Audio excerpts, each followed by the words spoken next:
Welcome to Dexters classes. मैं जस B. आगामी 5 अगस्त को अयोध्या में श्री राम मंदिर का शिलान्यास होने जा रहा है और इस शिलान्यास से ठीक पहले बांग्लादेश की तरफ से आपत्ति व्यक्त करते हुए ये कहा जा रहा है कि भारत को ऐसे कदम से बचना चाहिए जिससे कि दोनों देशों के बीच में रिश्ते खराब नहीं हो। जैसा कि यहाँ पर आप न्यूज़ 18 में लगे आर्टिकल को देख पा रहे होंगे कि अहेड ऑफ राम मंदिर constructions in Ayodhya Bangladesh says India must prevent moves that में हर्ट टाइज। यानी कि बांग्लादेश यहाँ पर ये कह रहा है कि भारत को ऐसे कदम उठाने से रोकना चाहिए जिससे कि दोनों देशों के बीच में जो रिलेशंस है वो हर्ट नहीं हो। और ये कहा जा रहा है, ये बयान दिया जा रहा है बांग्लादेश के विदेश मंत्री मोमेन के द्वारा, जिसमें उन्होंने ये कहा है कि दोनों देश आपसी रिश्तों को ख़राब नहीं करना चाहेंगे और भारत को भी इस प्रकार के कदम नहीं उठाने चाहिए जिससे कि दोनों देशों के बीच में ऐतिहासिक रिश्ते खराब हों। हालांकि ये पहली बार नहीं है फ्रेंड्स इस प्रकार का कि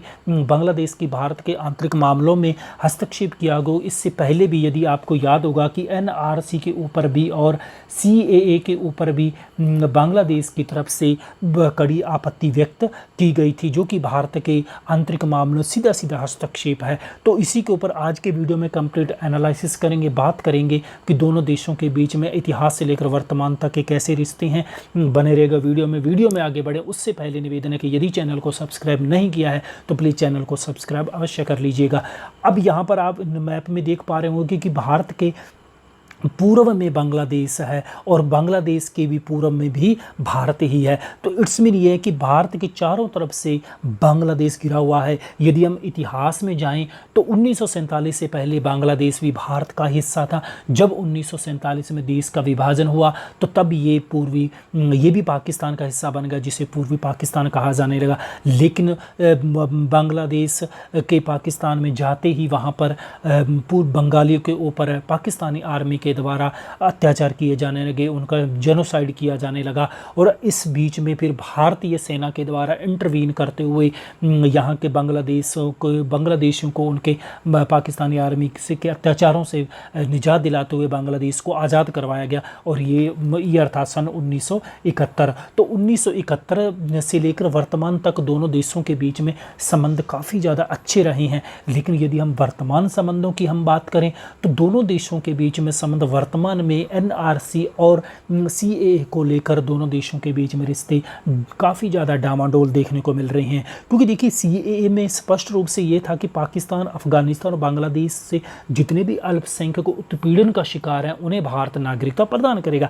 इसी को लेकर बांग्लादेश की द्वारा आपत्ति व्यक्त की गई और ये कहा गया कि हमारे यहाँ किसी प्रकार की धार्मिक कट्टरता नहीं है और न ही यहाँ पर हिंदुओं के साथ किसी प्रकार का भेदभाव किया जा रहा है। और इतना ही नहीं, जब एनआरसी को लेकर भारत में ये आवाज़ें उठ रही थी कि शीघ्र ही जितने भी इलीगल बांग्लादेशी भारत में रह रहे हैं उन्हें वापस बांग्लादेश भेजा जाएगा, तो इसके ऊपर भी बांग्लादेश के द्वारा चिंता व्यक्त की गई थी। और इतना ही नहीं है, पर इसी प्रकार के संबंधों की जो छाया है वो इन दिनों देखने को मिल रही है। क्योंकि हाल ही में एक यदि हम बांग्लादेश के ही मीडिया की बात को माने तो उसके मीडिया में ये सरेआम आर्टिकल लिखा जा रहा है कि भारत की जो उच्चायुक्त वर्तमान में रीवा गांगुली, वो पिछले 4 महीने से बांग्लादेश के प्रधानमंत्री से गुहार कर रही है, अपॉइंटमेंट के लेने की कोशिश की जा रही है, लेकिन बांग्लादेश के प्रधानमंत्री के द्वारा उन्हें बातचीत करने के लिए वक्त ही नहीं दिया जा रहा।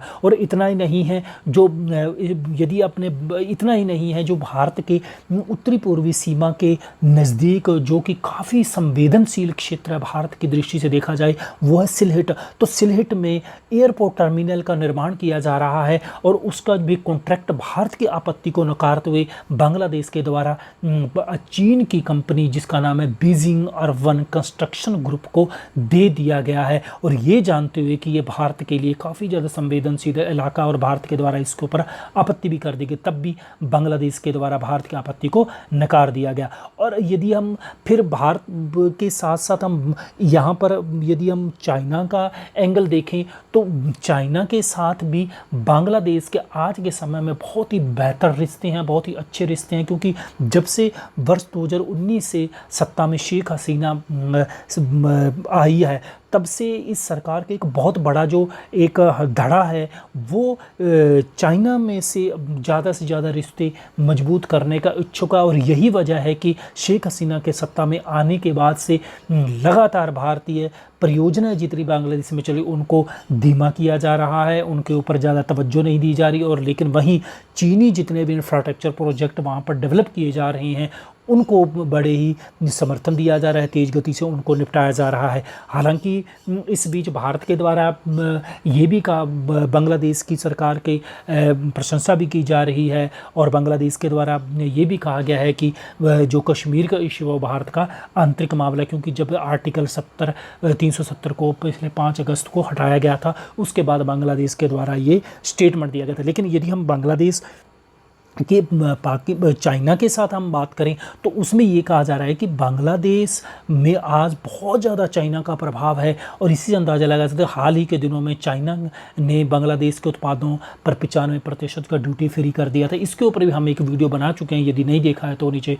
जाकर इस प्लेलिस्ट में उस वीडियो को भी देख सकते हैं। और इतना ही नहीं, आज के समय कोविड-19 के दौरान भी चाइना बांग्लादेश को मेडिकल दृष्टि से काफ़ी ज़्यादा सहयोग कर रहा है। इसके अलावा बांग्लादेश चीन का जो एक एम्बिशियस प्रोजेक्ट है BRI belt and road initiative, उसका भी एक बहुत बड़ा हिस्सेदार है। और वहीं पर यदि चाइना की बात और चाइना के जो लंगोटिया यार पाकिस्तान की बात करें तो फिर ये बात अधूरी रह जाती है। और बांग्लादेश भी लगातार, बांग्लादेश के साथ पाकिस्तान भी मौके पे चौका लगाते हुए लगातार संबंध बढ़ाने की कोशिश कर रहा है। और इसकी नज़ीर देखने को मिली 22 जुलाई 2020 को, जब इमरान खान के द्वारा शेख हसीना के साथ टेलीफोन पर बातचीत की और वहाँ पर भी उनके द्वारा कश्मीर का राग अलापते हुए कश्मीर हालात पर चर्चा की और उसके समाधान के ऊपर भी बातचीत की गई। हालांकि भारत के द्वारा फिर इस टेलीफोन बातचीत के जस्ट अगले दिन ही शेख हसीना के ने जो रुख अपनाया बांग्लादेश ये कश्मीर के ऊपर, उसकी भारत सरकार के द्वारा भूरी भूरी प्रशंसा की गई। परंतु फिर भी पिछले 10 महीनों से यदि हम देखें तो पाकिस्तान लगातार कोशिश कर रहा है कि आपसी संबंध बांग्लादेश के साथ रिश्ते मजबूत हों।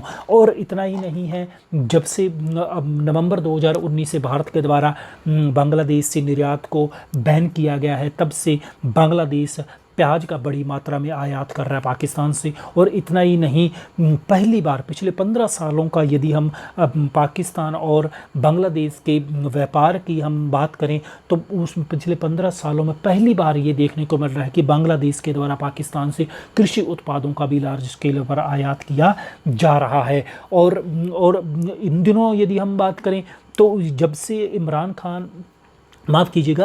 अहमद सिद्दीकी वहाँ के जो पाकिस्तान के उच्चायुक्त बांग्लादेश में वो आए हैं, तब से दोनों देशों के बीच में जो एक डिप्लोमेटिक रिलेशंस और फिर वो काफ़ी ज़्यादा तेज़ गति से मूव हुए हैं, यानी कि काफ़ी ज़्यादा उन्हें गति मिली है। और 1 जुलाई को, इसी महीने की 1 जुलाई को ही सिद्दीकी के द्वारा बांग्लादेश के विदेश मंत्री के द्वारा भी मुलाकात की गई है ताकि दोनों देशों के बीच में जो रिश्ते हैं वो बेहतर हों। तो अब यहाँ पर लेकिन आने वाले समय में ये तो देखने को मिलेगा कि दोनों देशों के बीच में जो रिश्ते हैं वो कहाँ तक जाते हैं, क्योंकि दोनों देशों के यदि आपसी रिश्तों का इतिहास देखें तो वो बहुत ज़्यादा क्या है कि वो ब्लैक है, बहुत ज़्यादा घिनौना है कि जिस प्रकार बांग्लादेश में पाकिस्तानी आर्मी के द्वारा जुल्म ढाए गए थे, बांग्लादेश अभी तक उनको भूला नहीं है। तो इसी नोट के ऊपर हम हमारा वीडियो ख़त्म करते हैं। आने वाले समय में दोनों देशों के बीच में भारत और बांग्लादेश की हम बात करें कि जिस प्रकार दोनों के ऐतिहासिक संबंध रहे हैं, आने वाले समय में किस प्रकार के रिलेशन बनते हैं, किस और जाते हैं, ये आने वाला वक्त ही बताएगा। इसी बात पर हम हमारा वीडियो ख़त्म करते हैं। वीडियो कैसा लगा नीचे कमेंट बॉक्स में अवश्य से बताएगा। और वीडियो में ख़त्म करें उससे पहले निवेदन है कि यदि चैनल सब्सक्राइब नहीं किया तो चैनल को सब्सक्राइब अवश्य कर लीजिएगा। वीडियो सुनने के लिए बहुत बहुत धन्यवाद।